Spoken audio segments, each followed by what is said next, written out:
જો સ્કૂલો આપણે ક્યાંક સારી સ્કૂલોમાં છોકરા ભણાવો એની કરતાં સારી વ્યક્તિ પાસે ભણાવો.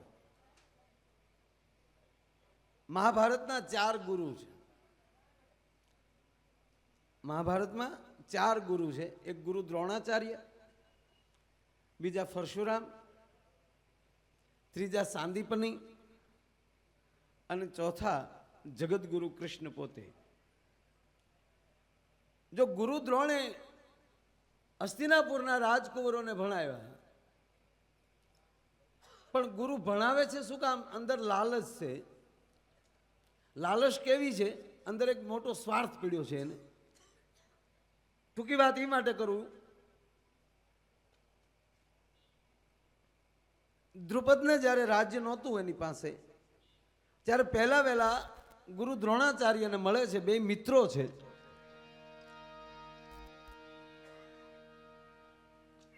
એણે ગુરુ દ્રોણને એવું કીધું કે તમે એવો યજ્ઞ કરો કે એ યજ્ઞના ફળથી મને મારું રાજ મળે. મહાભારતમાં 2 ગુરુ ને 2 ગોરાણી. 2 ગુરાણીએ એક વાર એના પતિને કીધું છે એના મિત્રને મળવા જવાનું. હવે વધારે લગભગ યંગ યુવાનો બધા બેઠા છો એટલે કહું છું, આ વાત એ માટે લઉં છું કે 9 પ્રકારની ભક્તિ છે. બસ એક જગ્યાએ બસ ઉપડીને સાહેબ, તો અંદર કીધું કંડક્ટરે, ક્લીન કરો થોડું કંઈક. કંડક્ટરે એવું કીધું કે મહેરબાની કરીને છૂટા રૂપિયા ન હોય એ બસમાં ન બેસતા, મારી પાસે છૂટા નથી, છૂટા હોય એ બેસજો. એટલે પછી બસ તો ઉપડી. ટિકિટ લેતા લેતા લેતા એક ભાઈએ 100 રૂપિયાની નોટ કાઢીને કીધું કે એક વલ્લભીપુર આપો. કે મેં તને કીધું નથી છૂટા નો હોય નો બેસતા? મારી પાસે 100 છૂટા નથી. એટલે ઓલાય ઊભા થઈને બેલ માર્યો, તો તું એ ઉતરી હેઠો, છૂટા નો હોય બસમાં બેહવાનું.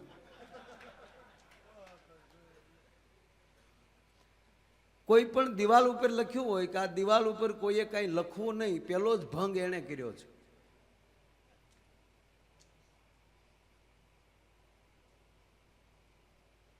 ટૂંકી વાત લેવી છે મારે. બધા મિત્રો બેઠા. ભક્તિ 9 પ્રકારની છે. પહેલી ભક્તિ છે શ્રવણ, બીજી છે કીર્તન. એમાં બહુ નથી જવું મારે બધા. પણ એમાં 9 માંથી એક પણ ભક્તિ આપણી પાસે હશે ને એટલે ભગવાનને આપણે આજુબાજુ આટા મારવા પડશે. એમાં 7મા ક્રમની ભક્તિનું નામ છે મિત્ર.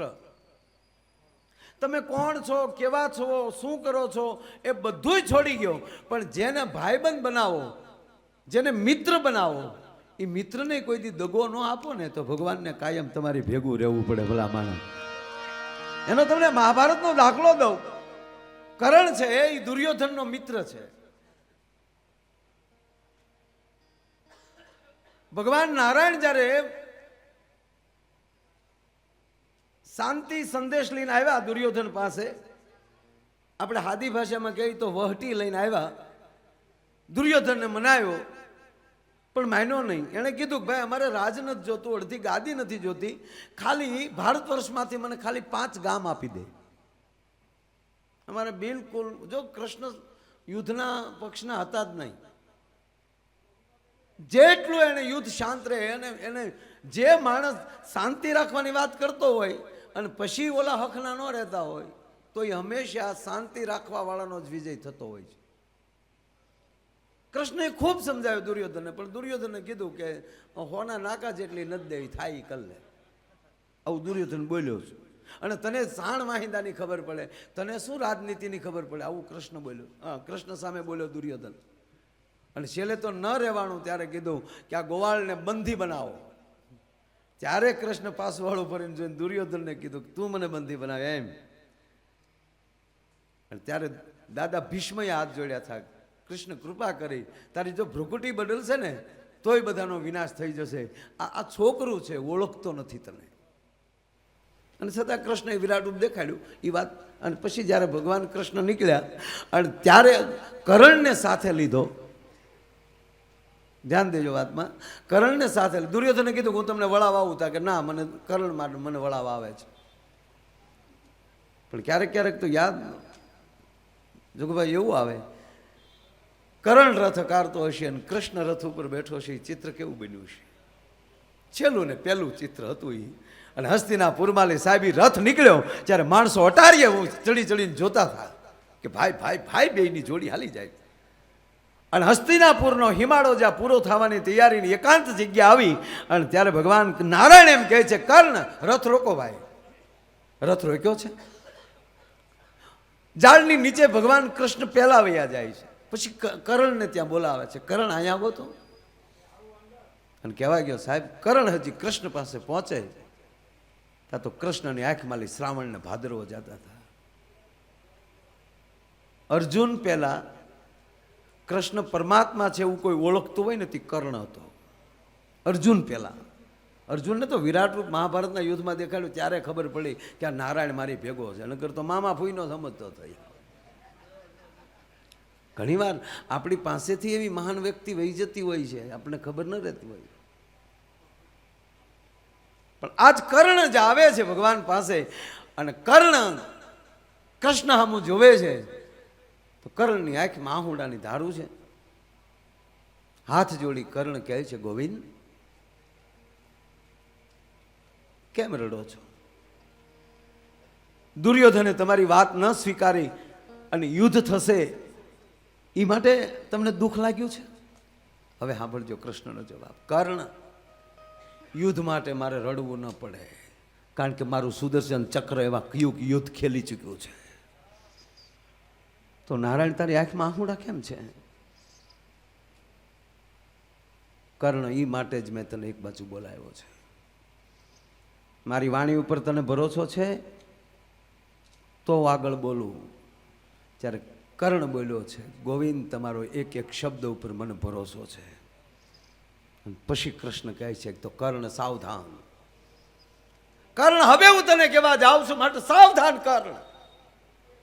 ગોવિંદ સાવધાન થવાની શું એવી વાત છે?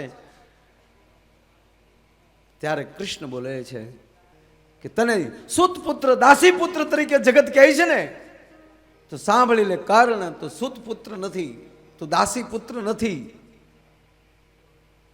તો તું કોંતેય છો. અને પહેલી વાર કર્ણને ખબર પડી હશે કે મારી માં કુંતા છે ને પાંડવનો હું ભાઈ છું. ત્યારે સાહેબ એની પરિસ્થિતિ શું થઈ છે? કર્ણ કહેવા ગયો સાહેબ ચક્ર આવે છે કર્ણને, કૃષ્ણ પકડે છે. કર્ણ સાવધાન બેટા. ગોવિંદ કેમ સાંભળીએ? એટલે તને એક બાજુ મેં બોલાયો છે કર્ણ. તો કુંતેય છો, પાંડવનો શ્રેષ્ઠ ભ્રાતા છો, પાંડવનો મોટો ભાઈ છો તું. અને આજ મારી આંખમાં આહુડા ઈ છે કે એક કુંતીના જાયા બેયને હું સામ સામે લડતા નહીં જોઈ શકું. માટે કર્ણ તને મેં એકાંતમાં બોલાવીને કહું છું તું અમારા પક્ષમાં આવી જા. સાંભળજો, જો મિત્ર કેવો હોય એ વાત કરું મિત્રો. ભગવાન નારાયણ પોતે એમ કહે છે, કૃષ્ણ એમ કહે છે તું અમારા પક્ષમાં આવી જા કર્ણ, તારો સારથી હું બનીશ, હસ્તિનાપુરની ગાદી હું તને આપીશ.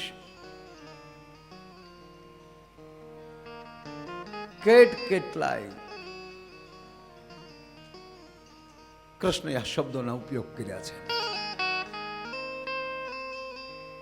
સાહેબ કહેવાય ગયો પછી કર્ણ થોડી વાર પછી કૃષ્ણને કહે છે, ગોવિંદ એક વાત કહું. શું?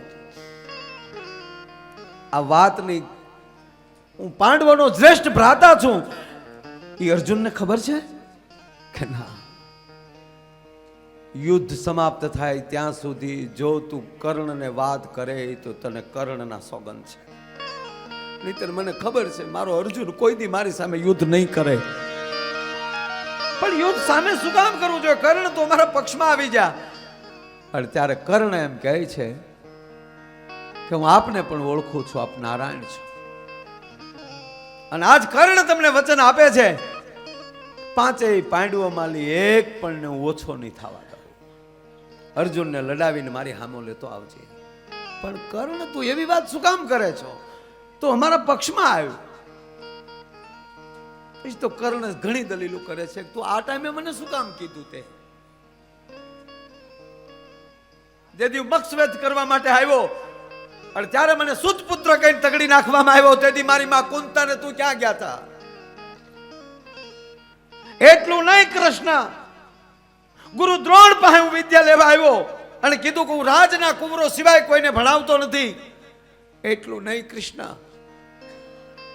હું બ્રાહ્મણનો વેહ ધારણ કરી પરશુરામ પાસે વિદ્યા શીખ્યો અને અંતે એમાંય મને શ્રાપ. અને આજ હું મારા મિત્રની બાજુમાં ઉભો છું, તું કૃષ્ણ તું મને કુંતે કઈ ખાઈ અને મારો આત્મો તમે મારી નાખ્યો છે કૃષ્ણ. પણ તો મારા પક્ષમાં આવવામાં તને વાંધો હું છે? અને કહેવા ગયો સાહેબ, ત્યારે કર્ણે જવાબ આપ્યો કે કૃષ્ણ, દુર્યોધન જેવો છે તેવો છે પણ મારો મિત્ર છે. ખરી વખતે મારે એને દગો ન દેવાય, અને ખરી વખતે દગો દઉં તો મારી માં કુંતા લાજે ભલા માણા. સાહેબ કહેવા ગયો, પાંડવોને તો હેમાળે હાડ ગાળવા જવા પડ્યા હતા અને આજ કૃષ્ણને કર્ણ એટલો બધો વાલો લાગ્યો છે કે કહેવા ગયો છેલ્લી વખતે હથેળીમાં એને અગ્નિ સંસ્કાર આપ્યો છે. કેવલ ભક્તિનું નામ હતું મિત્ર. એમ જેની ભેગા બેહી જાય. તો વાત એ હતી કે અહીંયા દ્રુપદે દ્રોણાચાર્યને કીધું કે તમે એવો યજ્ઞ કરો મને મારું રાજ પાછું મળે. તો હે દ્રુપદ, હું દ્રુપદ બોલું છું અને હે દ્રોણાચાર્ય, આપને હું અડધું રાજ આપીશ. આને યજ્ઞ કર્યો, રાજ મળી ગયું. પણ પછી દ્રુપદે કઈ બોલાવ્યા નહીં કે બાપુ તો જંગલમાં ભલા. હવે અહીંયા એની ઘરે દીકરાનો જન્મ થયો અસ્વસ્થામાનો, અને સાહેબ એ નાનો થયો, ઘરમાં દૂધ નહીં. અને ત્યારે ગોરાણીએ કીધું, આ બે શબ્દમાં હું જે વાતનું મથાળું બાંધું છું ધ્યાન આપજો.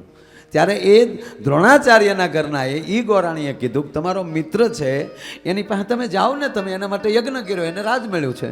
તાકે પણ ગોરાણી બ્રાહ્મણ છું, સામેથી કેમ યાચક બનીને જાઓ? પણ જાવ તો ખરા.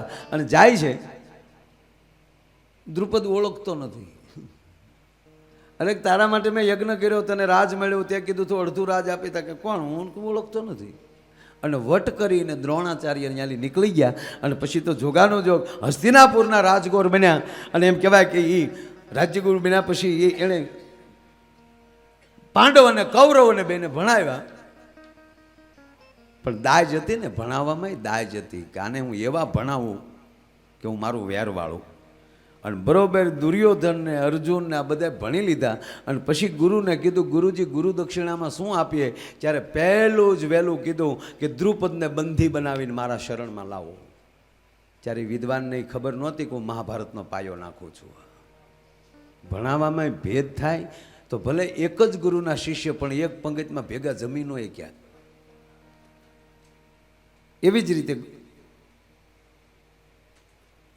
પરશુરામ, હું ક્ષત્રિય સિવાય બીજાને બ્રાહ્મણ સિવાય ભણાવું નહીં. ત્યાં આ થયું.